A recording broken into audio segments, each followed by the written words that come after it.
Hey guys, today I'm going to talk with y'all about Gestalt Therapy. It was founded by Fritz and Laura Perls and Paul Goodman in the 1940s. It is an existential and phenomenological approach, and it looks at the individual's relationship with their environment. It focuses on the person as a whole, so it's a very holistic approach, and it also focuses on the here and now. So, the goal of Gestalt therapy is raising client awareness about the present, which is said to foster self regulation. Gestalt therapy also uses emotions to cause cognitive and behavioral change. Gestalt therapists view clients as experts of their own lives and believe clients have the ability to deal with life's problems themselves. So, with that being said, the therapist needs to be very authentic and genuine with the client because they are, in essence, asking the client to do all the work. Because they're not going to just give them the answers and fix the client's problems. They're actually going to make them work for it. The techniques that I'll talk to y'all today about will be the future projection technique, which is where a client can clarify and express concerns about future plans. So that is where the client imagines that they have already done whatever they're having anxiety and stress about, and kind of imagining what life would be like at that point. And, looking at the pros and cons, and that is said to be able to help them kind of come to an answer they would like to get to. The empty chair technique is another one that I thought was pretty cool. Basically, you sit the client across from an empty chair and have them imagine that they are talking to, it can be their past selves, it can be an ex, it can be anyone that they think that they have unfinished business with. Then they can kind of talk, and as a therapist, you would kind of encourage dialogue between them and, ask them different things about how would the person react, different things like that. And that is said to help resolve unfinished business, because unfinished business in Gestalt therapy causes guilt, stress, and anxiety.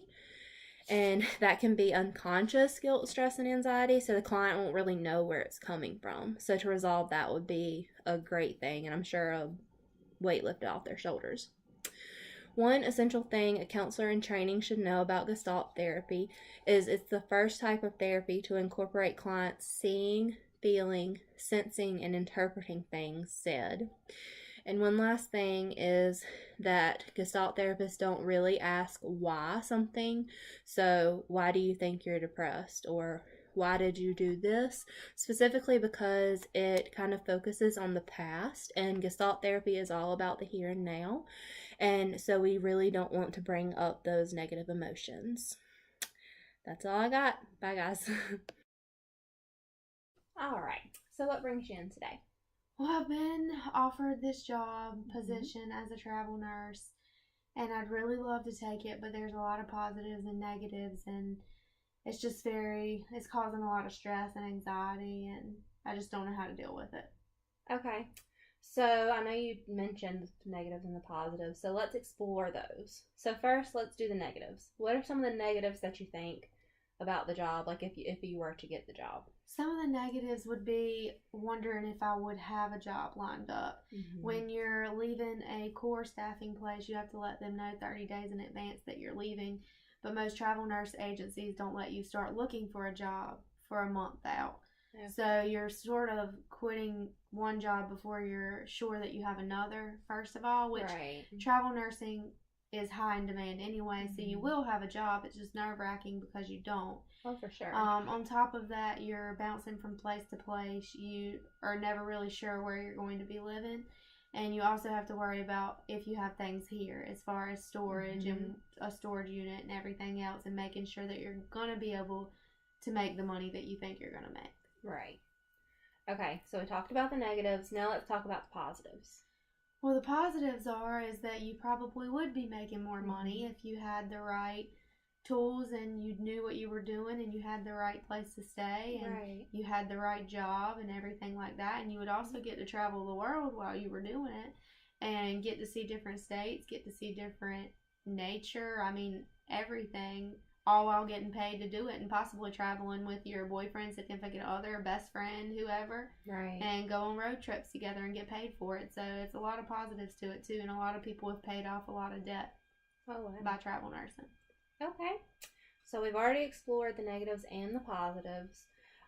So now that you've kind of went through those things and kind of talked them out, does it make you feel better? Like, are you kind of coming closer to a conclusion as far as what you want to do? I kind of am, because you look at the pros over the cons, and I mean, as long as you had everything together and everything, and you knew you were going to make more money, and I don't have any kids right now, and it would be the perfect time to go try it for a couple of years and have a new experience. So I'm being more positive about the whole situation and trying to be less stressed and everything and looking into my options. So hopefully I'm in the right direction.